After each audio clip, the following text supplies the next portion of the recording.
على سيد الأنبياء والمرسلين سيدنا ونبينا وشفيعنا أبي القاسم محمد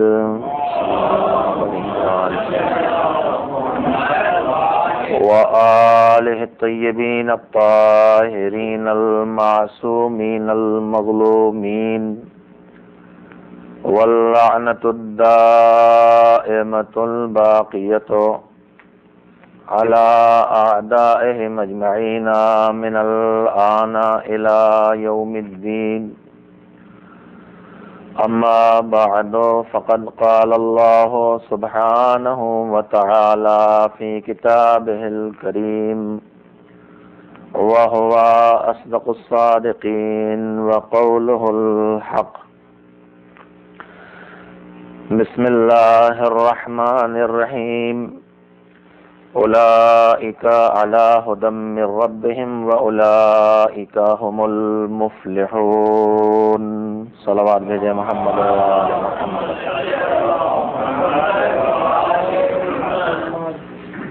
قرآن کریم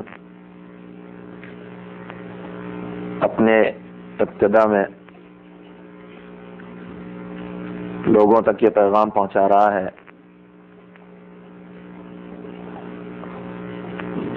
کہ اللہ کی کتاب قرآن وہ کتاب ہے جس میں کسی قسم کے شک اور شبہے کی گنجائش نہیں ہے. یہ کتاب سارے انسانوں کی ہدایت کے لیے نازل ہوئی ہے، لیکن اس کتاب سے ہدایت کا فائدہ وہی لوگ حاصل کر سکیں گے جن میں تقوی پایا جاتا ہو، جو متقی ہوں. متقی کون لوگ ہیں؟ متقی ہونے کی پہلی شرط ہے غیب پر ایمان لانا. جو صرف ظاہر کا یقین رکھتے ہیں، جو غیب پر ایمان نہیں رکھتے ہیں، ان کے دلوں میں کبھی بھی تقوی پیدا نہیں ہو سکتا. تقوی کی دوسری شرط یہ ہے کہ معبود کے سامنے سر تسلیم خم کیا جائے اور اس کا اظہار نمازوں کے قیام کے ذریعے کیا جائے، جو اس بات کی علامت ہے کہ بندہ زندگی کے ہر مرحلے میں اپنے مالک کی بات ماننے کے لیے تیار ہے. تقوی کی تیسری شرط یہ ہے کہ جو کچھ تمہارے پاس ہے وہ تمہیں اللہ سے ملا ہے اور در حقیقت اس کی امانتیں ہیں جس کے امین تم قرار دیے گئے ہو.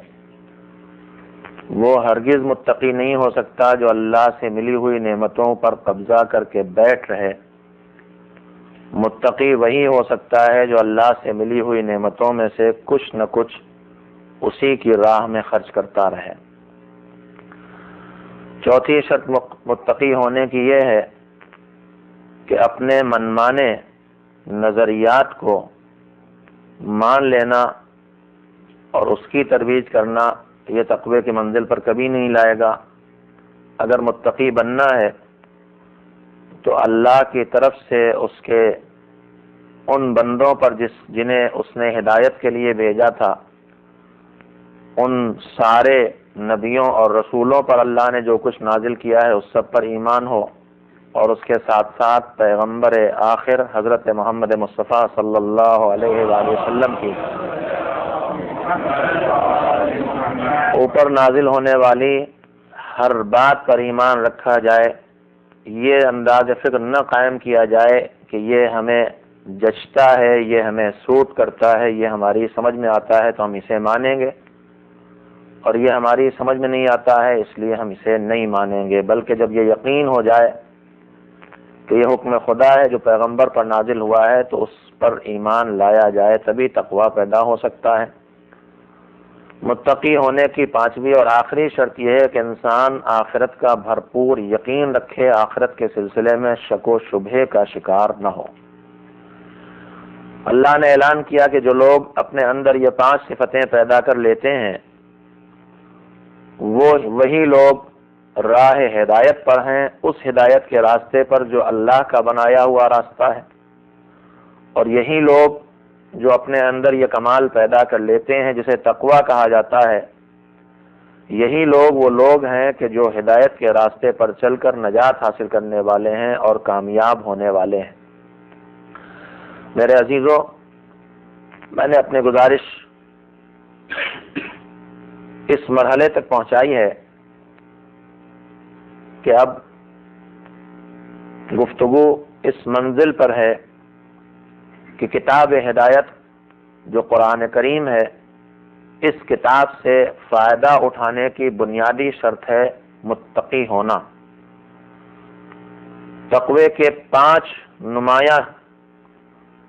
نمایاں بنیادی باتوں کو پروردگار عالم نے قرآن مجید میں بیان کیا ہے، اور ان سب کو سمیٹ کے دو لفظوں میں ہمارے ائمہ نے اس کی تفسیر اور تعویل اس طرح سے فرمائی ہے، جو میں نے آپ کی خدمت میں عرض کی اور بار بار عرض کر رہا ہوں کہ تقویٰ اس بات کا نام ہے کہ جہاں اللہ بلائے وہاں سے غیر حاضر نہ ملو، اور جہاں تمہیں دیکھنا ناپسند کرے وہاں حاضر نہ ملو۔ یعنی ہماری اور آپ کی روز کی زبان میں تقویٰ یعنی کوئی واجب چھوٹنے نہ پائے اور کوئی حرام کام ہونے نہ پائے۔ میں نے کل بھی اسی سلسلے میں آپ کی خدمت میں گزارش کی تھی کہ دو مرحلے ہیں، ایک ہے نیکیوں کو انجام دے کے اپنے نامہ عمل میں ثواب کا بڑھاتے جانا، اور دوسرا مرحلہ ہے اللہ کی نافرمانی سے، گناہ سے، معصیت سے بچ کے اپنے آپ کو عذاب خدا سے بچانا اور اپنی نیکیوں سے پر ملنے والے ثواب کی حفاظت کرنا۔ میں آج بھی آپ کو روک کے اسی مرحلے پہ تھوڑی گفتگو اور کرنا چاہتا ہوں۔ ہو سکتا ہے کہ آپ سوچ رہے ہوں کہ آپ آخر اس ایک موضوع پر کیوں اتنا زور دے رہے ہیں، تو میرے عزیزوں، میں آپ کی خدمت میں عرض کروں کہ ہم اور آپ جو ایک دیندار سماج اور ایک دیندار معاشرے سے تعلق رکھتے ہیں، بے دین سوسائٹی کی بات میں نہیں کرتا، اس لیے کہ اگر بے دین ہوتے اور فکر دین نہ ہوتی تو اپنے وقت سے، اپنے 24 گھنٹوں سے یہ وقت نکال کے اس مذہبی مرکز میں نہ آئے ہوتے۔ میری گفتگو ان کے لیے نہیں ہے کہ جن کے دل و دماغ میں اتنی فکر بھی نہیں ہے، اس لیے کہ وہ میرے مخاطب نہیں ہیں۔ میری گزارش آپ کے لیے ہے میرے عزیزوں، اس معاشرے میں، اس سوسائٹی میں جس میں ہم اور آپ ہیں، جو مذہب کی فکر رکھنے والی سوسائٹی ہے، جو ایسے افراد پر مشتمل ہے جنہیں یہ فکر ہے کہ ہم یہی دنیا نہیں ہے، اس دنیا کے بعد ایک اور دنیا ہے جو جزا اور سزا کی دنیا ہے۔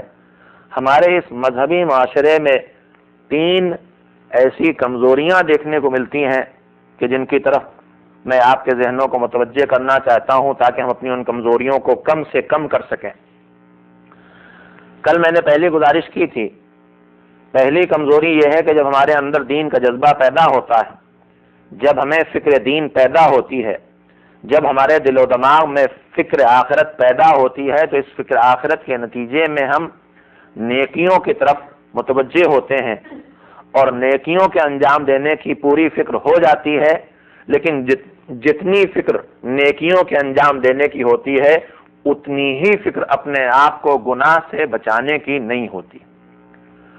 دوسری کمزوری یہ ہے کہ جب نیکیوں کی طرف ہماری توجہ بھی ہوتی ہے تو نیکیوں کی دو قسمیں ہیں، کچھ نیکیاں وہ ہیں جو واجب کہلاتی ہیں اور کچھ نیکیاں وہ ہیں جو سنت اور مستحب کہلاتی ہیں۔ آپ جانتے ہیں کہ انسانی کاموں کی 5 قسمیں ہیں، مذہبی نقطہ نگاہ سے اور کوئی چھٹی قسم نہیں بن سکتی۔ یا جو کام انسان انجام دیتا ہے وہ اچھے کام کہلائیں گے یا برے کام، یا نہ وہ اچھا کام ہے نہ برا کام ہے۔ اچھے کاموں کی 2 قسمیں ہیں، کچھ اچھے کام اتنے اچھے ہیں اور ان کے انجام دینے میں انسانیت کا اتنا فائدہ ہے اور انہیں چھوڑنے میں انسانیت کا اتنا نقصان ہے کہ پروردگار یہ کہتا ہے کہ تمہیں یہ تو انجام دینا ہی پڑے گا اور اسے چھوڑو گے تو ہم تمہیں سزا دیں گے۔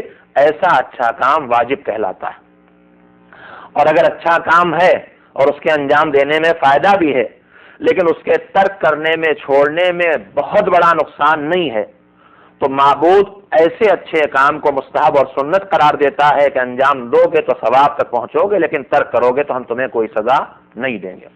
برائیوں کی بھی اسی طرح سے دو قسمیں ہیں، یا تو برائی اتنی بری ہے اور اس کا نقصان اتنا بڑا ہے، چاہے وہ نقصان انسان کے جسم کے لیے ہو، چاہے اس کی روح کے لیے ہو، چاہے اس کی دنیا کے لیے ہو، چاہے اس کی آخرت کے لیے ہو، چاہے اس کی شخصیت کے لیے ہو، یا اس کے خاندان کے لیے ہو، یا اس کی نسل کے لیے ہو، یا اس کے معاشرے کے لیے ہو، اس کام میں کوئی نہ کوئی ایسا بڑا نقصان ہے کہ معبود اس بات پر راضی نہیں ہے کہ وہ نقصان اس کے بندوں تک پہنچے، اور اس کے چھوڑنے میں وہ بڑا فائدہ ہے کہ معبود اس بات پر راضی نہیں ہے کہ بندہ اس فائدے سے محروم رہے، تو ایسے کام کو وہ حرام قرار دیتا ہے۔ اور اگر برائی میں ہے لیکن اتنی کم برائی ہے کہ اس کے چھوڑنے میں جو فائدہ ہے لیکن انجام دینے میں جو نقصان ہے وہ بہت بڑا نقصان نہیں ہے، تو ایسے برے کام کو وہ معبود مکروہ قرار دیتا ہے۔ میں خالی آپ کے تمام ان لفظوں کو اس لیے لانا چاہتا ہوں کہ مجھے ایک جملہ آپ کی خدمت میں عرض کرنا ہے۔ تو نیکیوں کی دو قسمیں ہو گئیں، یا واجب یا مستحب، اور برائیوں کی بھی دو قسمیں ہو گئیں، یا حرام یا مکروہ۔ اس سے باہر نکلیے، اگر جہاں نہ اچھائی کا کوئی پہلو زیادہ ہے نہ برائی کا کوئی پہلو ہے، دونوں پہلو بالکل برابر ہیں اس کے انجام دینے اور ترک کرنے کے، تو ایسا ہر کام کیا کہلاتا ہے؟ جائز کہلاتا ہے، مباح کہلاتا ہے۔ بات میں ایک بات اور یاد آ گئی تو آپ کی خدمت میں عرض کر دوں، انسانی کاموں کی 5 ہی قسمیں ہو سکتی ہیں، یا واجب ہوگا یا مستحب ہوگا، یا حرام ہوگا یا مکروہ ہوگا، اور اگر اس دائرے سے باہر ہے تو ہر کام جائز اور مباح ہے۔ میرے عزیزو، آپ بڑے سے بڑے فقیہ، بڑے سے بڑے عالم، عالم وقت، مرجع وقت، نائب امام، جس سے بڑا اس زمین پر کوئی علم والا موجود نہ ہو معصوم کے علاوہ، اگر آپ اس کی خدمت میں جا کے کہیں کہ قبلہ آپ واجبات کی فہرست بنا دیجئے، آپ مستحبات کی فہرست بنا دیجئے، آپ حرام کاموں کی لسٹ بنا دیجئے، آپ مکروہ کاموں کی لسٹ بنا دیجئے، اور آپ یہ بھی لکھ دیجئے کہ جائز کیا کیا ہے، تاکہ ہم انٹرنیٹ پہ ڈال دیں اور سارے مسلمانوں کے علم میں آ جائے، مصیبت ختم ہو جائے۔ واجب کیا ہے، مستحب کیا ہے، حرام کیا ہے، مکروہ کیا ہے، اور جائز کیا کیا ہے، تو میں آپ سے پورے یقین کے ساتھ کہتا ہوں کہ اس کے جواب میں آپ کو کیا جواب سننے کو ملے گا؟ بڑے سے بڑا فقیہ اور مرجع یہ کہے گا کہ میں واجب کی فہرست بنا سکتا ہوں، میں مستحب کی فہرست بنا دوں گا، اور بنا دی ہے، کتابوں میں موجود ہے، میں حرام کی گنتی بتا دوں گا، میں مکروہ کی گنتی بتا دوں گا، لیکن میں مباح اور جائز کی گنتی نہیں معین کر سکتا۔ کوئی بھی انسان کبھی بھی جائز اور مباح کی فہرست نہیں تیار کر سکتا۔ میں کہنا کیا چاہتا ہوں؟ کہنا یہ چاہتا ہوں کہ آج کی دنیا میں ایک بات یہ بھی کہی جاتی ہے کہ مذہب پابندیاں لگاتا ہے، مذہب میں پابندیاں زیادہ ہیں۔ میرے عزیزوں، ذرا غور تو کرو، پابندیوں کی 2 ہی قسمیں تو ہیں جو پوری پابندی ہے، ایک واجب اور ایک حرام۔ پابندی کی دوسری قسم جو مستحب اور مکروہ کی شکل میں ہے، اس میں تو خود آپ کو چھوٹ ہے، آپ چاہے کرے تو چاہے نہ کرے۔ تو جو کل 4 پابندیوں کی قسمیں بنتی ہیں، اس میں سے بھی 2 ہی ایسی پابندیاں ہیں جو چھوڑی نہیں جا سکتی، باقی 2 میں آپ کو آزادی ہے۔ اور یہ 4 پابندیاں وہ ہیں کہ جن کی فہرست تیار کی جا سکتی ہے، جن کی گنتی بتائی جا سکتی ہے، جن کے اعداد و شمار معین کیے جا سکتے ہیں، لیکن جائز کس چیز کا نام ہے؟ جائز پابندی کا نام نہیں ہے، مباح پابندی کا نام نہیں ہے، جائز و مباح آزادی کا نام ہے۔ تو عزیزو، مذہب کی پابندیاں تو گنی ہوئی ہیں، مذہب کی آزادیاں انگنت ہیں جن کی گنتی نہیں ہو سکتی۔ جہاں آزادی کی گنتی نہ ہو سکتی ہو، جہاں پابندیاں گنی جا سکتی ہوں، اسے کیسے کہا جا سکتا ہے کہ محدود بنا رہا ہے؟ محدود نہیں کرتا ہے، محفوظ کرتا ہے۔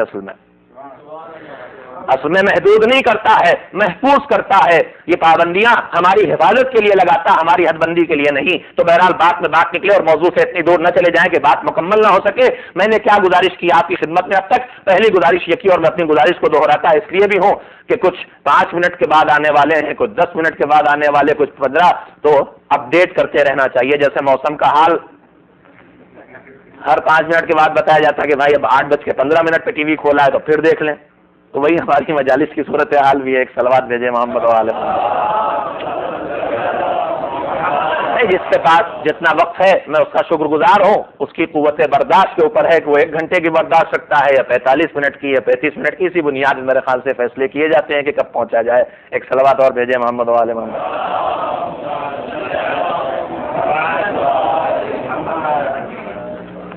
تو پہلی کمزوری ہماری سوسائٹی کی کیا ہے؟ پہلی کمزوری یہ ہے کہ نیکیوں کا جذبہ زیادہ ہے، گناہوں سے بچنے کی فکر اس کے مقابلے میں کمزور. دوسرا مسئلہ یہ ہے کہ جب ہم نیکیوں کی طرف متوجہ بھی ہوتے ہیں تو نیکیوں کی 2 قسمیں نظر آتی ہیں، ایک واجب اور ایک مستحب. اور جب واجبات و مستحبات دونوں پہ نظر ڈالتے ہیں تو ہمیشہ ہر جگہ واجب کے مقابلے میں مستحب کا ثواب زیادہ دکھائی دیتا ہے. میں اس کے نمونے آپ کے سامنے رکھوں. آپ حج انسان کے واجبات میں ایک سے ایک واجب ہے. اگر صاحب حیثیت ہو جائے، مستطیع ہو جائے، یعنی اتنی اس کے پاس رقم آ جائے، انکم ہو جائے کہ حج کے آمد و رفت کا خرچہ نکال سکے، جتنے دن حج کرے اتنے دن اپنے ان لوگوں کا خرچ دے سکے جس کا خرچ ان پر واجب ہے، جس میں بیوی بچے شامل ہو سکتا ہے، بوڑھے ماں باپ شامل ہوں، ان کا خرچ دے سکے. حج سے جب واپس آئے تو جو اس کی زندگی کا وسیلہ تھا روزی کا، وہ وسیلہ باقی رہے. مثلا نوکری چھوٹ نہ جائے یا چھوٹ بھی جائے تو دوسری ملنے کی امید ہو، کاروبار ٹھپ نہ ہو جائے، اگر کاروبار ٹھپ بھی ہو جائے دوسرا چلنے کی امید ہو تو حج واجب ہونے میں کوئی کمی نہیں رہ جائے گی. تو ایسے صاحب حیثیت پر حج واجب ہو جاتا ہے. حج کا بے انتہا ثواب ہے اور اتنا ثواب ہے اور اس کے چھوڑنے کا اتنا بڑا خطرہ ہے اس کے چھوڑ دینے میں اگر حج واجب آدمی چھوڑ دیتا. آپ نے مشہور ارشاد حضور سرور کائنات حضرت محمد مصطفیٰ صلی اللہ علیہ وآلہ وسلم کا سنا ہوگا کہ پیغمبر نے فرمایا کہ جس پر حج واجب ہو جائے اور حج واجب ادا نہ کرے اور اس کو موت آ جائے تو ایسا انسان یہودی کی موت مر سکتا ہے، عیسائی کی موت مر سکتا ہے، مجوسی کی موت مر سکتا ہے، مگر مسلم کی موت اسے نہیں آ سکتی. اتنا اہم واجب ہے. مگر اس اتنی اہمیت کے باوجود جب آپ ایک قدم اور آگے بڑھتے ہیں، حج کے بعد زیارت کے مرحلے تک جاتے ہیں، کیا جو آدمی حج کرے تو اسے کیا ثواب ملنے والا؟ حج کا ثواب بے انتہا ہے. اتنے 1000 غلاموں کو آزاد کرنا، اتنے مسکینوں کو مدد کرنا، اتنی قربانی دینا، نہ جانے کتنا بڑا ثواب حج کا ہے. لیکن جب ہم اس سے آگے اسی سے ملتی جلتی عبادت کی طرف جاتے ہیں، حج سے ملتی جلتی عبادت زیارت ہے، ایک شہر سے دوسرے شہر، اس شہر سے اس شہر جانا، ویسے ہی پیسے خرچ کرنا، ویسی سفر کی زحمتیں اٹھانا، وہی تقریباً ملتی جلتی صورتحال ہے. تو جب ہم زیارت کا ثواب دیکھتے ہیں تو ہمیں زیارت سید الشہداء کا ثواب ملتا ہے کہ سید الشہداء کی ایک بار کی زیارت میں 70,000 حجوں کا ثواب. تو ہمیں دکھائی دیا حج واجب ہے، زیارت مستحب ہے، مگر مستحب کا ثواب حج واجب کے مقابلے میں زیادہ. نماز جو اتنا اہم فریضہ ہے کہ جس کو کفر و اسلام کے درمیان کی دیوار قرار دیا گیا ہے، اور اعمال کی دنیا میں یہ صاف اعلان کیا ہے معصوم نے کہ پہلا مسئلہ جو میدان قیامت میں حساب کے لیے اعمال کی دنیا میں سامنے آئے گا وہ نماز. اگر نماز قبول تو باقی اعمال قبول، ورنہ باقی اعمال قبول نہیں ہوں گے. کون سی نماز ظاہر؟ یہ وہ واجب نماز ہے جو ہمارے اوپر روزانہ 5 وقت واجب ہوتی ہے. مگر آپ اسی نماز کے بعد میں جب حدیثوں کی کتابوں میں جائیں گے تو جتنا ثواب آپ کو نماز صبح، نماز ظہر، نماز عصر، نماز مغرب، نماز عشاء کا ملے گا، اس کے مقابلے میں نماز شب کی 11 رکعتوں کا ثواب اس سے کہیں زیادہ دکھائی دے گا. نماز شب قدر کا 2 رکعت کا ثواب نہ جانے کتنے 1000 رکعتوں کے برابر آپ کو پڑھنے کو ملے گا. مثالیں دے کے آپ کے وقت کو ضائع نہیں کرنا چاہتا.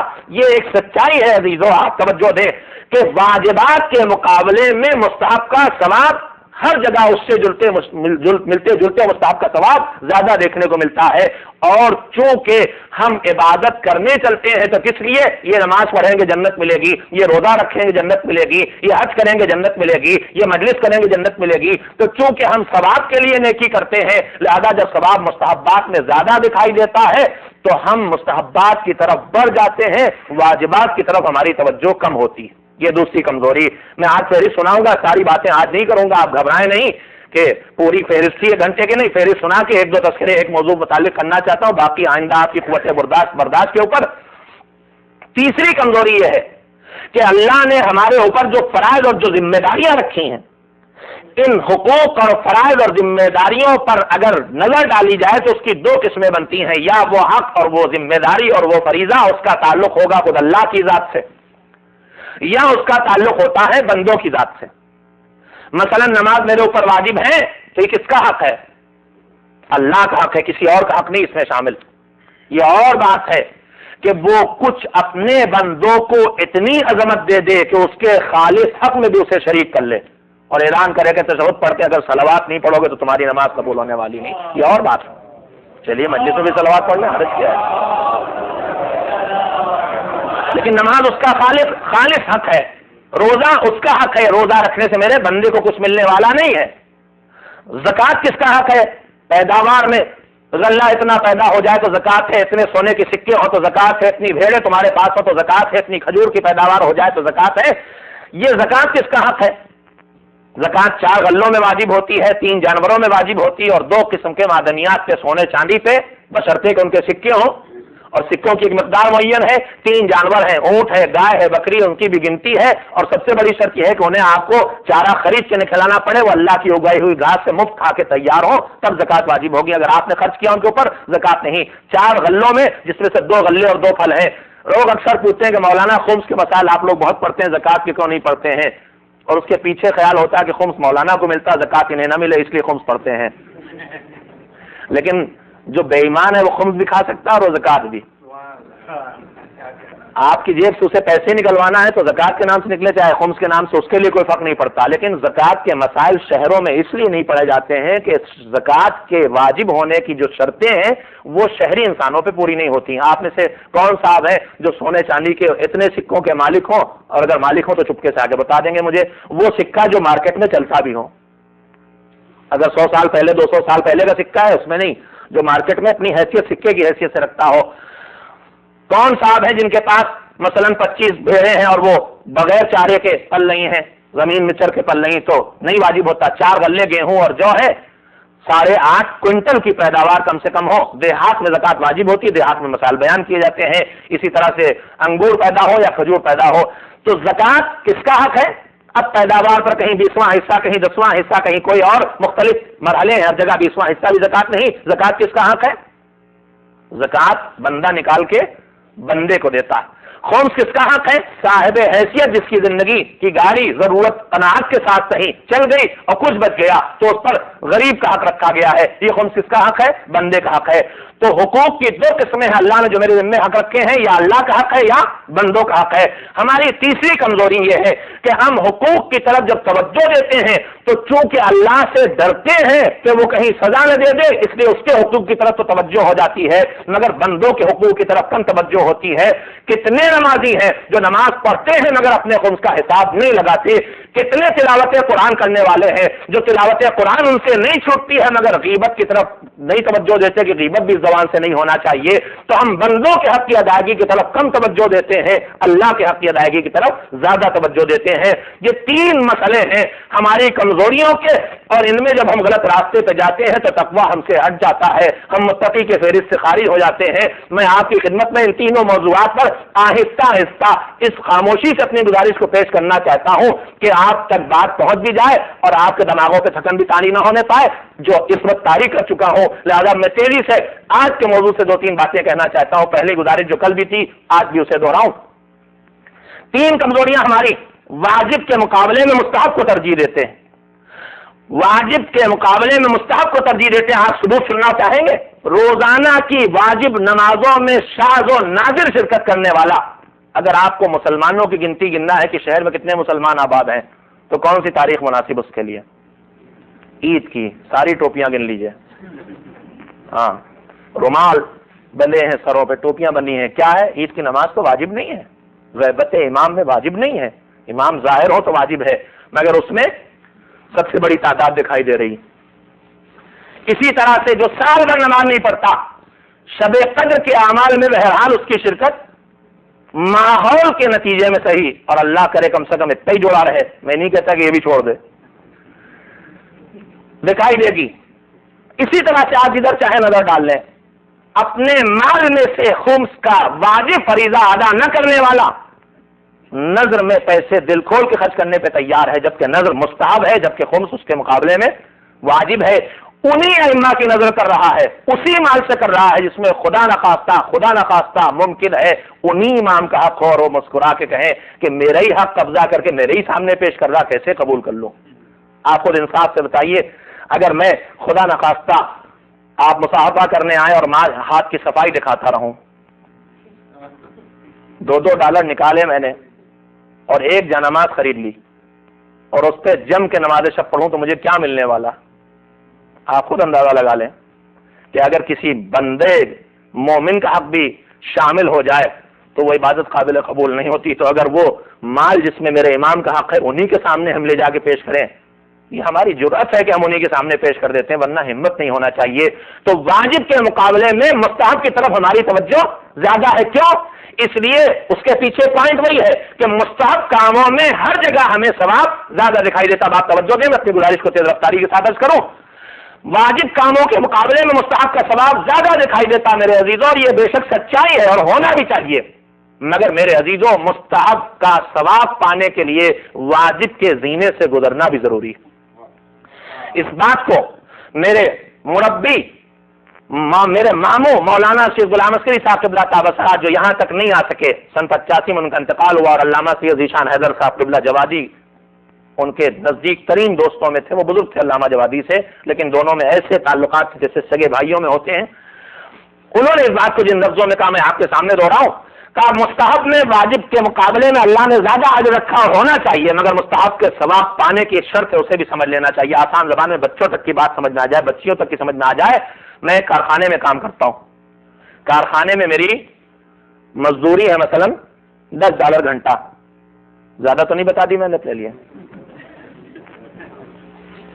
ہاں کہ مولانا آپ تو 2 لفظ انگریزی کے نہیں بول سکتے، $10 میں آپ کو کہاں ملے گی؟ $5 والی کہیں دلوا دیں گے اسٹیشن پہ. ایک کارخانے میں کام کرتا ہوں، میری مزدوری ہے $10 گھنٹہ. 8 گھنٹے میری ڈیوٹی ہے، روزانہ 8 گھنٹے کام کرتا ہوں. 8 گھنٹے کام کر کے $10 گھنٹے کے حساب سے $80 مجھے ملتے ہیں. حالانکہ میں بیوقوف، 80 کہاں ملتے ہیں، 50 تو ٹیکس میں چلے جاتے ہیں. خوش ہوتے ہیں کہ 80 لائے، لاتے تو گھر میں 40 ہیں، اور اس 40 میں پھر دوبارہ دے آتے ہیں. یہ خریدا پھر دیا، وہ خریدا پھر دیا. آدمی خالی اپنا حساب لگاتا ہے، جتنا دے آتا ہے انہی کو جن سے پایا ہے. اگر یہی مزاج بنا لے کہ جو ادھر سے مل رہا ہے وہ تو بچے ہوئے کا 5واں مانگ رہا ہے،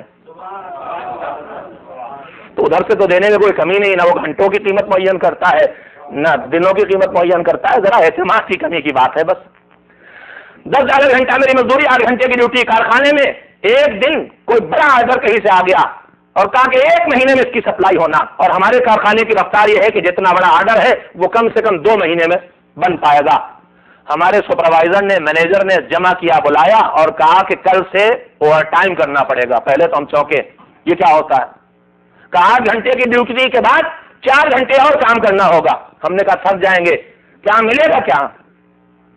کہنے لگے نہیں گھبراؤ نہیں، ڈیوٹی میں اگر تمہیں $10 ملتے ہیں تو اوور ٹائم میں 15 کے 20 15 ہی ملیں گے. اچھا چلیے، ہمارے یہاں 20 ملتے ہیں، وہ غریب ملک ان سے اچھا ہے، اس کا مطلب ہمارے یہاں ڈبل ملتے ہیں، تو ہم اوور ٹائم بھی وہیں کریں گے جہاں ڈیوٹی کرتے ہیں. کہا اگر ڈیوٹی کرو گے تو 10 اور اوور ٹائم کرو گے تو 15 ملیں گے. ہم خود چلے آئے، راضی ہو گئے، کیا کہنا. مگر یہ 10 کے 15 کیوں کیے گئے؟ یہ 10 کے بجائے کام تو وہی ہے، آدمی تو وہی ہے، پھر کیوں کیے گئے؟ کہا وہ تو تمہاری ذمہ داری اور ڈیوٹی تھی، اب یہ تمہارے اختیار کی بات ہے، چاہو تو کرو اور چاہو نہ کرو. تم نے چونکہ اختیار پر مالک کی مرضی کو ترجیح دی ہے، اس لیے اجر زیادہ دیا جائے گا. تو میرے عزیزوں واجب نام ہے ڈیوٹی کا، مستحب نام ہے اوور ٹائم کا. ڈیوٹی تو کرنا ہی ہے، اب تم نے اپنی مرضی پر اس کی مرضی کو ترجیح دی ہے، اس لیے تمہیں ثواب زیادہ ملے گا مستحب میں، اس لیے ثواب کا اجر زیادہ ہوتا ہے. یہ تو ایک مرحلہ ہوا. مستحب میں ثواب ہونا چاہیے اور ہوتا ہے.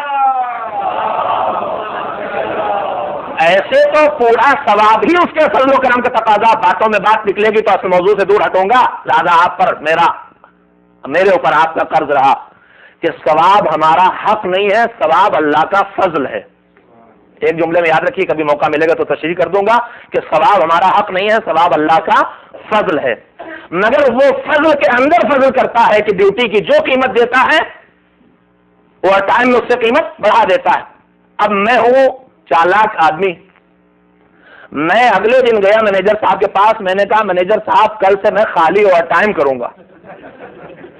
میں نے سوچا کہ بلا وجہ 8 گھنٹے سر کھپا کے ملیں گے، اوور ٹائم کریں $15 گھنٹے ملیں گے. میں نے کہا مینیجر صاحب کل سے میں صرف اوور ٹائم کروں گا. تو مینیجر صاحب نے جواب دیا جو ڈیوٹی کرے گا وہی اوور ٹائم کر سکتا ہے. اگر آپ کو اوور ٹائم کرنا ہے، توجہ دے بات کہہ دی میں نے، اگر آپ کو اوور ٹائم کرنا ہے تو اوور ٹائم کا حق آپ کا تب پیدا ہوگا جب آپ پہلے اپنی ڈیوٹی پوری کر لیں.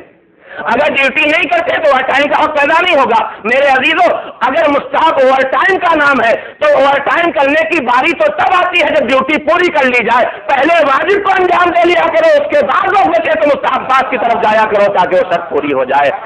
ایک صلوات بھیجے محمد و آل محمد پر.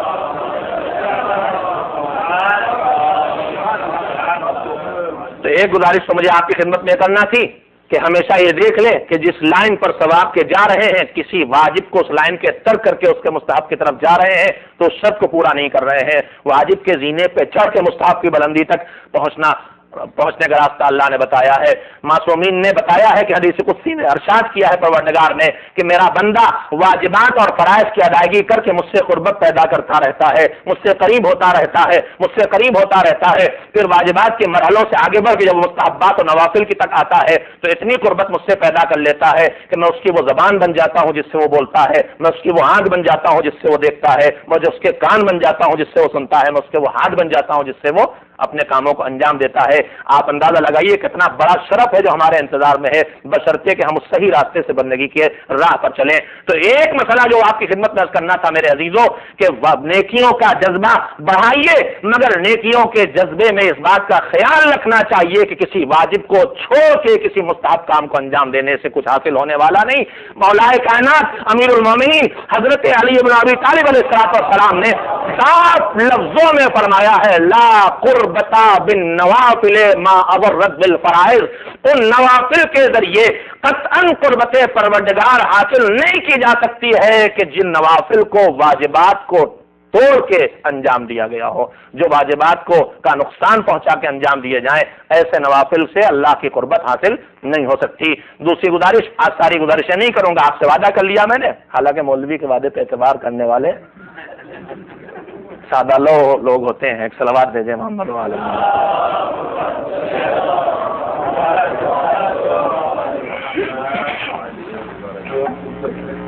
سادہ لو عرض کیا میں نے.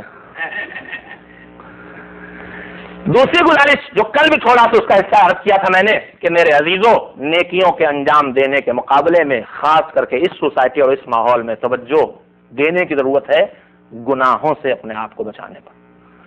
اس لیے کہ ماحول میں بڑی طاقت ہوتی ہے. یاد ہے آپ کو میں نے عرض کیا تھا کھچڑے کا ماحول، ملا نصر الدین اپنے بنائے ماحول میں آدمی گرفتار ہو جاتا ہے. ماحول میں بڑی طاقت ہوتی ہے اور یہ ماحول آدمی کو بے حس اور بے توجہ بنا دیتا ہے. جو گناہ اور جو خطا آدمی کرتا ہے اگر وہ مسلسل خود کرتا رہے یا اس کے ارد گرد وہ گناہ جاری ہو تو کچھ دنوں کے بعد اس سلسلے میں بے حسی طاری ہو جاتی ہے. معصومین علیہ السلام نے ایمان کی جو پہچان بتائی ہے وہ کیا؟ میرے نوجوان خصوصیت سنیں. ہمارے چھٹے امام حضرت جعفر صادق علیہ السلام کا ارشاد ہے، امام نے فرمایا کہ ایمان کی دو پہچانیں، ایمان کی دو پہچانیں ہیں. کیا ہے؟ کہ ایمان کی پہلی پہچان یہ ہے کہ جب کوئی نیکی کرو تو نیکی کرنے پر خوشی کا احساس ہو کہ میں نے آج یہ ایک اچھا کام کیا. میں نے عرض کیا تھا کہ سب سے بڑی مصیبت اس دنیا میں بے حسی ہے، سخت دلی ہے، بے حسی مبتلا ہو جانا. جب بے حسی ہوگی تو یہ جذبے ختم ہو جائیں گے، خوشی بھی ختم ہو جائے گی، غم بھی ختم ہو جائے گا. مولا نے فرمایا کہ ایمان کی پہلی پہچان یہ ہے کہ جب کوئی نیکی کرو تو نیکی کر کے دل کو مسرت اور خوشی کا احساس ہو. میں نے جب اتنی حدیث پڑھی آدھی تو میں نے فوراً اپنے کو ایک 100% پاسنگ مارکس والا سرٹیفکیٹ دیا کہ مجھ سے بڑا مومن کون. اس لیے کہ میں تو اپنی نیکیوں پہ خوش نہیں ہوتا، اگر کوئی اور نیکی کرے اور لوگ کہیں مولانا آپ نے کیا شاندار مدرسہ چلایا تب بھی خوش ہو جاتا ہوں. نیکی کسی اور کی ہوتی، لوگ تعریف میری کرتے تب بھی خوش ہو جاتا ہوں. تو یہ تو ہر انسان کے مزاج میں ہے. مگر یہ آدھی پہچان کا ایمان کی پہچانیں دو ہیں. پہلی پہچان یہ ہے کہ جب کوئی نیکی کرو تو نیکی کر کے خوشی کا احساس ہو، اور جب کسی طرح کی تم سے کوئی خطا ہو جائے، کوئی غلطی ہو جائے، کوئی معصیت ہو جائے، کوئی گناہ ہو جائے، کوئی جرم ہو جائے تو گناہ اور خطا کے کر کے ہی شرمندگی کا احساس پیدا ہو تو سمجھ لو ایمان زندہ ہے. اور اگر غلطی ہو اور اتنی بے حسی طاری ہو جائے کہ اس غلطی کا احساس بھی نہ ہو تو سمجھ لو روح ایمان قلب سے نکل گئی. جرم اور خطا پر اپنی شرمندگی کا احساس پیدا کر لینا یہ سب سے بڑی زندگی کی علامت ہے، دلیل ایمان ہے۔ قرآن کریم میں صاف اعلان ہے، لقد کان عاقبۃ الذین عصوا السوء ان کذبوا بآیات اللہ وکانوا بہا یستہزئون۔ جو لوگ گناہ پر گناہ کرتے رہے، برائی پہ برائی کرتے رہے، میں یہ بات بار بار کیوں کر رہا ہوں؟ آپ سوچ رہے ہوں گے کون سی پوری امت کو گنہگار بنا دے رہے ہو؟ دیکھیے میں بے حسی کی مثال دوں، میں 2 مہینے کے لیے اس ملک میں آتا ہوں، جب ٹی وی کھولا میوزک ساتھ میں، کوئی اشتہار ہے تو میوزک ہے، کوئی خبر ہے تو میوزک ہے، موسم کا حال ہے تو میوزک ہے، کوئی ڈرامہ ہے تو میوزک ہے، حتیٰ کہ جنگل کے جانوروں کی فلم ہے تو اس کے ساتھ بھی میوزک لگی ہوئی ہے۔ ہوائی جہاز میں بیٹھے میوزک آ رہی ہے، بس میں بیٹھے میوزک سنائی دے رہی ہے، ٹرین میں بیٹھے میوزک سنائی دے رہی ہے، ہوٹل میں گئے میوزک سنائی دے رہی ہے۔ اکیلے نہیں جاتے، مسلمان کو ساتھ لے کے جاتے ہیں اور یہ یقین کرتے ہیں کہ یہ مسلمان ہے تو مسلمان ہوٹل میں لے جائے گا، جائز کھلائے گا، مگر وہاں بھی میوزک لگی ہوتی ہے۔ تو داخل ہو کے صرف 2 مہینے اس ماحول میں رہتا ہوں، لیکن میں خود محسوس کرتا ہوں کہ دھیرے دھیرے کانوں پر بے حسی طاری ہونے لگتی ہے، احساس مٹنے لگتا ہے کہ کانوں میں موسیقی اور غنا کی آواز آ رہی ہے۔ جو گناہ چاروں طرف راج ہو جاتا ہے اس کی صورتحال یہی ہوتی ہے۔ اور خدا نخواستہ اگر آدمی کسی گناہ کو خود انجام دے رہا ہو، گانا خود سن رہا ہو یا گانا خود گا رہا ہو، جیسے بعض لوگوں کی عادت ہوتی ہے کہ گاڑی کی اسٹیئرنگ چلتی ہی نہیں جب تک کہ ٹیپ ریکارڈر میں وہ ریل بھی نہ گھومے۔ خدا نخواستہ اگر آدمی اس میں مبتلا ہو جائے، اور کتنا بھیانک مرض ہے۔ آپ صاحب ایمان ہیں، ایمان کے مقابلے میں 2 خطرناک چیزیں کہلاتی ہیں، ایک کا نام ہے کفر اور ایک کا نام ہے نفاق۔ کفر کہتے ہیں جہاں انکار باہر بھی ہے اندر بھی ہے، وہ کفر ہے۔ جس چیز کا انکار کر رہا دل سے بھی اور زبان سے بھی اس کا اعلان کر رہا وہ کفر کہلاتا ہے۔ اور نفاق کسے کہتے ہیں؟ زبان سے اقرار ہوتا ہے مگر اندر سے انکار ہوتا ہے، یہی نفاق کہلاتا ہے۔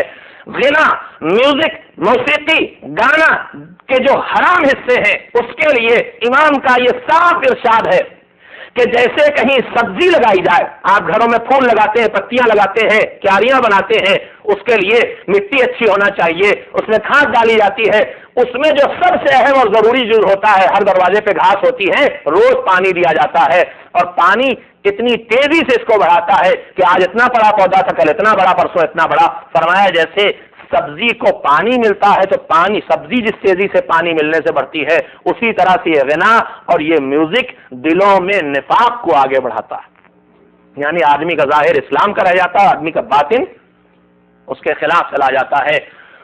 تو بے حسی پیدا ہوتی میرے عزیزوں، اور قرآن کہتا ہے لقد کان عاقبۃ الذین عصوا السوء ان کذبوا بآیات اللہ وکانوا بہا یستہزئون۔ جب آدمی ایک گناہ کو روز کرتا ہے، بار بار کرتا ہے، مسلسل کرتا ہے، تو اس کا نتیجہ یہ ہوتا ہے، گناہ پر مسلسل گناہ، گناہ پر گناہ، ایک ہی گناہ کی تکرار کرنے کے نتیجے میں ہوتا یہ ہے، کیا ہوتا ہے؟ عصوا السوء ان کذبوا بآیات اللہ۔ پہلا اثر یہ ہوتا ہے کہ انسان آیات الہی کو جھٹلانے لگتا ہے، اور دوسرا اس سے بھیانک اثر یہ ہوتا ہے کہ انہی آیات کو نہ صرف یہ جھٹلاتا ہے بلکہ مذاق اڑانے لگتا ہے۔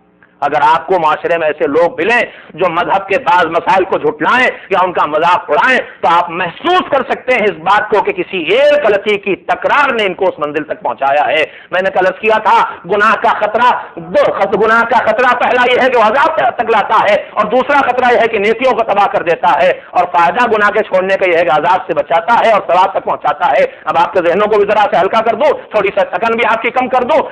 گناہ بعض ایسے ہیں جن کے بارے میں ہم سوچتے بھی نہیں۔ آپ سوچ رہے ہوں گے کہ بھائی ہم تو پابند شریعت، نہ ہم نے کوئی شراب پیتا، نہ ہم نے کوئی چور ہے، نہ ہم نے کوئی بدکار ہے، یہ موعظہ ہمارے اوپر کیوں اگلے چلے جا رہے ہیں؟ نہیں، میں عرض کروں گا معاشرے میں بعض گناہ ایسے رائج ہو جاتے ہیں کہ ہم انہیں گناہ نہیں سمجھتے، ان کی طرف ہماری توجہ نہیں ہوتی ہے۔ انہی میں سے ایک گناہ کا نام ہے حسد۔ حسد کس چیز کا نام؟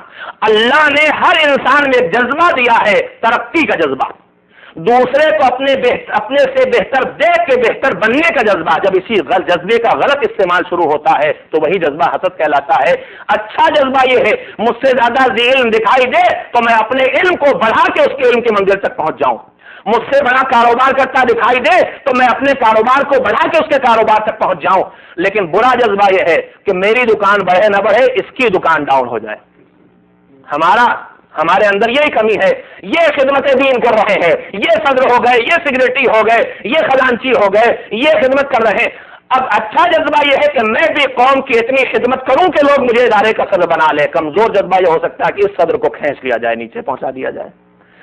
یہی جذبہ حسد کہلاتا۔ معمولی سی چیز ہماری نگاہوں میں ایک دوسرے کو توڑنا، کاٹنا، یہ ہماری نگاہ میں کوئی حیثیت نہیں رکھتا، مگر کتنا بھیانک ہے۔ دو ہی قیمتی چیزیں تو ہمارے پاس، ایک کا نام ہے ایمان، ایک کا نام ہے اعمال، حسنات، نیکیاں، اچھا عمل، اچھا عقیدہ اور اچھا عمل۔ ایمان اچھے عقیدے کا نام ہے اور حسنات اچھے عمل کا نام ہے۔ یہ بظاہر جو ہمارے معاشرے میں گناہ بھی نہیں سمجھا جاتا، کتنا بھیانک ہے۔ دو ارشاد ہیں حضور سرور کائنات حضرت محمد مصطفیٰ صلی اللہ علیہ وآلہ وسلم کے۔ اچھا چلیے روایت سننے سے پہلے ذرا آپ کا بوجھ ہلکا کروں، یہ بیماری ہماری سوسائٹی میں کتنی پائی جاتی ہے؟ جب میں کہتا ہوں ہماری سوسائٹی تو آپ کو نہیں کہتا، آپ تو ماشاءاللہ ترقی یافتہ ملک ہیں، میں جس ملک کا ہوں بھارت ورش، ہاں اس میں ورش بھی لگا ہے، پتہ نہیں ورش کا مطلب کیا، ورش سال کو کہتے ہیں ہندی میں، ہاں بہت صحیح ترجمہ کیا، ورش ہو سکتا ہے۔ ہماری قومی پہچانوں میں ایک پہچان بن گئی۔ میں نے کہیں پڑھا تھا کہ ایک جگہ کیکڑوں کی نمائش لگی، کیکڑے کریب جن کا کھانا جائز نہیں ہے، کیکڑوں کی نمائش لگی، کریب کی نمائش لگی۔ کریب کی جو نمائش لگی، ایک بات اور چپکے سے کہہ دوں، یہ غیر منقسم ہندوستان کے زمانے کی بات کر رہا ہوں، ہاں جب ہندوستان تقسیم نہیں ہوا تو اس وقت کا واقعہ ہے۔ یہ کیکڑوں کی نمائش لگی، کریبس، ہر چیز کی نمائش لگتی ہے، ایگزیبیشن ہے۔ اب دنیا بھر کے الگ الگ علاقوں کے کیکڑے لا کے رکھے گئے شیشے کے مرتبانوں میں، جارز میں، اچاریوں میں۔ اب لوگ دیکھنے کے لیے آ رہے ہیں، بڑا سے جار، اس میں بڑے بڑے تندرست موٹے تازے کیکڑے، بڑی بڑی آنکھیں، ایک دوسرے کو کھانے کی نگاہ سے دیکھ رہے ہیں، اس پہ لکھا ہوا USA۔ دوسری طرف گئے جار میں چپٹے چھوٹے سے پیلے رنگ کے، ادھر سے ادھر بہت تیزی سے چل رہے ہیں، کہا یہ چائنیز۔ ادھر آگے بڑھے، کچھ گلابی رنگت، کچھ بھاری بھرکم، کبھی سست کبھی تیز کا رشیا، اس پہ لکھا ہوا رشیا۔ اب دیکھتے ہوئے چلے، جس جار میں کے پاس جاتے ہیں جار میں کیکڑے دکھائی دیتے ہیں، اس ملک کا نام لکھا اور جار کے اوپر ڈھکن بند ہے۔ چلتے چلتے پہنچے اس جار کے کنارے لوگ جس پہ لکھا تھا انڈیا، غیر منقسم، انڈیا لکھا ہوا تھا، مگر دیکھا کہ اس جار پہ ڈھکن نہیں ہے، تو دو چار لوگوں نے سوچا بیچارہ غریب ملک ہے، کہیں سے مانگ لایا ہوگا برتن، اس پہ ڈھکن بھی نہیں ہے۔ مگر کسی نے مینیجر سے پوچھا کہ بھائی آپ نے سب جار جو رکھے ہیں ان پر سب کو کور کر دیا ہے، سب پہ ڈبوں پہ ڈھکن بند کر دیا، یہ کیوں کھلا ہوا ہے؟ کا کور اس لیے کیا ہے کہ اگر کور نہ کرے سب نکل نکل کے بھاگ جائیں گے، سب نکل نکل کے بھاگ جائیں گے۔ کہا ان کو کور نہیں کیا ہے تو پوری اچاری بھری ہے، منہ کے اوپر تک چڑھے، ان کو کیوں نہیں کور کیا، یہ کیوں نہیں بھاگ جاتے؟ کہا نہیں یہ نہیں بھاگے، ان کو ڈھکن کی ضرورت نہیں۔ کہا کیوں نہیں بھاگے گے؟ کہا ان میں جب کوئی ایک اوپر چڑھتا ہے دوسرا اس کی ٹانگ پکڑ کے پھینک لیتا ہے، ڈھکن کی ضرورت نہیں۔ ایک صلوات بھیجے محمد علیہ۔ تو میرے عزیزوں، ہماری بیماریوں میں ایک یہ بیماری جس کا نام حسد ہے، جس کا ہم احساس بھی نہیں کرتے، اس لیے کہ پورے معاشرے کو کھائے چلی جا رہی ہے۔ گھروں کے اندر کی آگ، خاندانوں کے ٹوٹنے اور جلانے والی آگ، فیملیوں کو توڑ دینے والی آگ، معاشرے کو شکستہ کر دینے والی آگ جو جل رہی ہے، اس میں سے ایک آگ یہی حسد ہے۔ نہ جانے کتنی تباہیاں لا رہی ہے، فلاں چین سے کیوں ہے، اس کے یہاں ٹی وی کا ماڈل کیوں ہے، اس کے گھر میں گاڑی کیوں آ گئی، اس کا کاروبار کیوں چل رہا، خود آگے بڑھنے کے بجائے دوسرے کو پیچھے کھینچنے کا جذبہ۔ یہ وہی ہے جو چیز رائج ہو جاتی ہے اس کے بارے میں بے حسی پیدا ہو جاتی ہے، اور یہ بے حسی تباہی کی طرف لے جاتی ہے۔ حسد اس گناہ کا نام ہے۔ معصوم نے فرمایا، پیغمبر کا ارشاد ہے، ان الحسد یاکل الایمان کما تاکل النار الحطب، حسد ایمان کو اس طرح کھاتا ہے جیسے آگ لکڑی کو کھاتی ہے۔ ان الحسد یاکل الحسنات کما تاکل النار الحطب، حسد نیکیوں کو اس طرح کھاتا ہے جیسے آگ لکڑی کو کھا جاتی ہے۔ میں نے ایک نمونہ آپ کی خدمت میں رکھا ہے، ورنہ جو بے حسی کے ساتھ رائج گناہ ہے ان میں سے حسد ہے، غیبت ہے، توہین مومن ہے، نکتہ چینی ہے، جھوٹ ہے، خیانت کے مختلف مرحلے ہیں، چاہے وہ آنکھوں کی ایک لمحے کی خیانت ہو، میرے عزیزو آپ سمجھدار ہیں محسوس کر سکتے ہیں، چاہے وہ زبان کے ایک لمحے کی خیانت ہو، چغلخوری ہے، اس گھر سے چلے اس گھر جا رہے ہیں، کیوں؟ تاکہ ان کے دل میں ان کے لیے درار ڈال دیں، ان کے دل کو ان سے دور کر دیں۔ یہ وہ گناہ ہے جو ہمارے معاشرے میں ناسور کی طرف پیوست ہو گئے ہیں، لیکن رائج ہو گئے ہیں تو ہم بے حسی مبتلا، ہم انہیں گناہوں میں شمار نہیں کرتے۔ ہم شراب پینے کو گناہ سمجھتے ہیں، ہم چوری کرنے کو گناہ سمجھتے ہیں، مگر ہم ابھی اس گندگی کی سطح پر اللہ کا شکر شکر نہیں آئے ہیں جہاں اس گناہ میں ہم مبتلا ہوں، مگر جس جگہ ہے اس جگہ اس گناہ میں بھی اگر سماج معاشرہ مبتلا ہے تو اس سے باہر نکلنا چاہیے۔ اس بے حسی کو توڑنے کی ضرورت ہے اور اپنے آپ کو اس سے باہر نکالنے کی ضرورت ہے۔ نیکیاں کرنے والے معاشرے کے لیے ضروری ہے کہ گناہوں سے بچا کے اپنے آپ کو اچھائی کے راستے پر لاتا رہے۔ میرے عزیزوں، گناہوں کی بہت سی قسمیں ہوتی ہیں۔ گناہ کبھی آدمی تنہائیوں میں کرتا ہے جو دوسرے تک نہیں پہنچتا ہے، کبھی گناہ اس طرح کرتا ہے کہ اس گناہ کو دوسرے تک اس کا پیغام پہنچا دیتا ہے، کبھی گناہ کر کے شرمندہ ہوتا ہے، کبھی غلطی کر کے فخر کرتا ہے، کبھی گناہ کر کے آدمی سوچتا ہے کہ تو معمولی گناہ تھا۔ صغیرہ اور کبیرہ کی تقسیمیں کر رکھی ہیں۔ میں گزارشیں جستا جستا چھپا کے آپ کی خدمت میں انشاءاللہ آگے پیش کروں گا۔ آج وقت ختم ہو رہا ہے، لہذا اپنی بات کو یہیں پہ ختم کر رہا ہوں۔ بس آخری گزارش کہ یہ یاد رکھیے گا، غلطی انسان سے ہو سکتی ہے، لیکن ایک غلطی وہ ہوتی جو ہو گئی اور اس پہ شرمندگی، اور ایک غلطی وہ ہوتی ہے کہ جس غلطی کو اس طرح سے انجام دیا جائے کہ دوسرے کو بھی اس غلطی کرنے کے بارے میں اطلاعات فراہم ہو جائیں اور وہ بھی سیکھنے لگے۔ ہر انسان اپنی سوسائٹی میں کچھ اس طرح ہوتا ہے کہ کچھ لوگ اس کے پیچھے چلتے ہیں۔ جس کے پیچھے جتنے زیادہ چلنے والے ہیں اس کی غلطی اتنی زیادہ خطرناک ہے۔ اگر خدا نخواستہ ایک عالم، اگر خدا نخواستہ ایک امام جماعت، اگر خدا نخواستہ ایک خطیب کسی غلطی میں مبتلا ہے تو یہ ایک انسان کی غلطی نہیں ہے، یہ اس کی غلطی، یہ اس کا گناہ ایک پوری امت کو اس گناہ کے راستے پر لے کے جا سکتا ہے۔ اگر گھر کا باپ، گھر کی ماں کسی جرم کو دہراتی ہے تو یہ نہ سمجھے کہ وہ ایک غلطی کر رہی ہے، یہ ایک نسل کو اس گناہ کی تربیت دی جا رہی ہے۔ وہ گناہ بڑا خطرناک ہوتا ہے کہ جو گناہ دوسروں کو بھی گناہ کے راستے پر ڈال دے۔ آپ نے قرآن مجید میں جن گناہوں کے تذکرے پڑھے ہیں ان میں سے ایک گناہ ہے جہاد سے فرار کرنا۔ آپ سوچ رہے ہوں گے ہماری نوبت ہی نہیں آئے گی۔ ہاں ظاہر ہے، بھاگے گا وہ جو جائے گا، جو گیا ہی نہیں اس سے بھاگنے کا کیا۔ لیکن جہاد کی ایک ہی قسم تھوڑی ہے تلوار سے، جہاد قلم سے بھی ہوتا ہے، جہاد زبان سے بھی ہوتا ہے، اور سب سے بڑا جہاد کون سا ہے؟ جہاد بالنفس، اپنے آپ سے لڑنا۔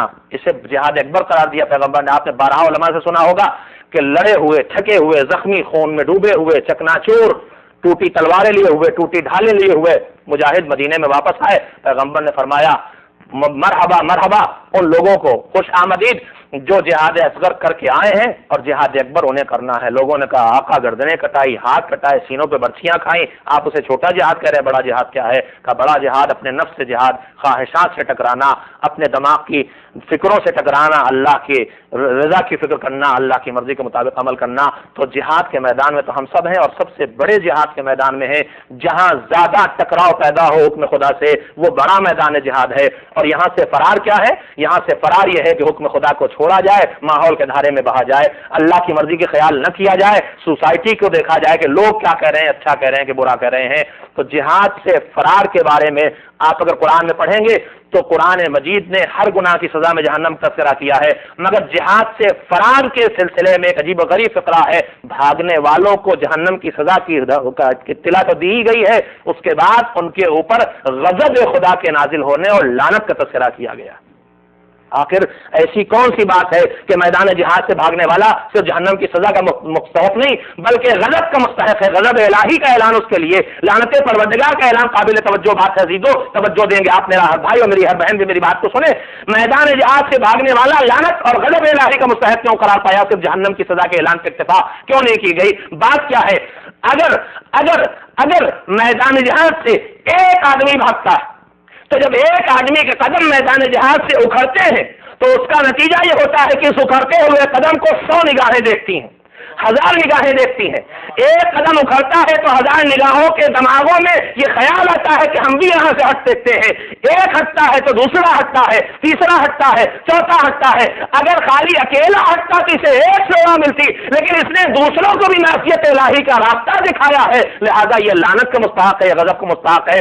میرے عزیزو خدا نخواستہ اگر میں اپنے گھر میں نماز نہیں پڑھتا اور میرے گھر میں کوئی بچہ نہیں ہے جو دیکھے کہ صبح کے وقت سوتے رہتے ہیں، نماز نہیں پڑھتے ہیں، تو یہ میرا گناہ گناہ ہوتا, بڑا گناہ ہوتا, لیکن میری ذات تک محدود رہتا. لیکن اگر میرا بچہ دیکھتا ہے, میری بیٹی دیکھتی ہے, صبح کا وقت آتا ہے سوتے رہتے ہیں, ظہرین کا وقت آتا ہے نماز نہیں پڑھتے ہیں, جھوٹ بولتے ہیں, بے حساب بولتے ہیں, ٹی وی پر کوئی فلم آ جاتی ہے دیکھتے رہتے ہیں, تو میں یہ تنہا جرم نہیں کر رہا ہوں, میں ایک پوری نسل کو جرم کا راستہ دکھا رہا ہوں. یہ بالکل ویسے ہی ہے جیسے میدان جہاد سے کوئی آدمی فرار کر رہا ہے. میرے عزیزوں, ہم جب تک خود اس راستے پہ نہ چلیں گے جس پر اپنی اگلی نسلوں کو چلانا چاہتے ہیں, اس وقت تک ان کو نہیں چلا سکتے. میں آپ کی خدمت میں یہی گزارش کرنا چاہتا ہوں عزیزوں, میرے دوستوں, کہ ہماری دوہری ذمہ داریاں ہیں. ایک خود اپنے اعمال پہ نگاہ کر کے اپنی حفاظت کرنا, اور دوسرے یہ بھی خیال کرنا کہ اگلی نسلیں ہم سے سیکھ رہی ہیں. اگر وہ دیکھیں گی نماز کے وقت سوتے رہتے ہیں تو سمجھیں گی کہ نیند کی قیمت زیادہ ہے, نماز کی قیمت کم ہے, اور یہ سبق جو سیکھیں گی تو اس سبق سے سکھانے کے ذمہ دار ہم ہوں گے. میرے عزیزوں, جن کربلا والوں کا ماتم کرنے کے لیے ہم آپ روز جمع ہوتے ہیں, انہوں نے کیا پیغام دیا تھا؟ انہوں نے یہی پیغام تو دیا تھا, زندگی کے ہر مرحلے میں رضا الہی کا خیال رکھا جائے اور اس حکم پروردگار پہ عمل کیا جائے. اس کے لیے جو بڑی سے بڑی مصیبت ہوگی اسے برداشت کرنے کے لیے تیار ہیں.